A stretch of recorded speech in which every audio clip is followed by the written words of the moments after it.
আপনাদের ম্যান্ডেট নিয়ে, আপনাদের সমর্থন নিয়ে বৃহত্তর সুন্নি জোট কর্তৃক সমর্থিত, বাংলাদেশ ইসলামী ফ্রন্ট কর্তৃক মনোনীত মোমবাতি প্রতীকে যদি ইনশাআল্লাহ নির্বাচিত হতে পারি,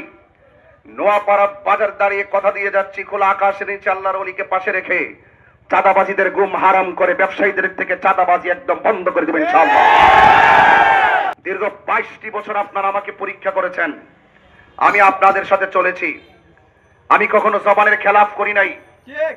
ওয়াজের মাঠে চলেছি, কখনো আমি অন্যায় ভাবে কোনো কথাও বলি নাই, এবং যখনই দেশের শত্রুরা এবং ধর্মের শত্রুরা মাথা ছাড়া দিয়ে উঠেছে তখন আমি তাৎক্ষণিক দাঁত ভাঙ্গা জবাব দিয়েছি। আজকে যারা মানবতার বলিয়া উড়িয়া আমাকে প্রশ্ন করেন আপনি কি উন্নতি করেছেন, তখন আমার বলতে মনে হয় আমি যা করেছি আপনি জিন্দিগিতে পারবেন না। আমি চাঁদাবাজদের বিরুদ্ধে কঠিন ভাষায় কথা বলেছি, মামলাবাজদের বিরুদ্ধে কঠিন ভাষায় বলেছি, এবার একটু ছোট্ট করে আস্তে করে ভালোবাসার কথা বলি। আপনারা সবাই দেশের সার্বভৌমত্ব সুরক্ষায়, ধর্মের সুরক্ষায়, ধর্ম বর্ণ দল মত নির্বিশেষে সকলের শান্তি আর অধিকার প্রতিষ্ঠায় আপনারা সবাই কাজ করবেন, পাশে থাকবেন, আমার মোমবাতি প্রতীকে আপনারা ভোট দিবেন।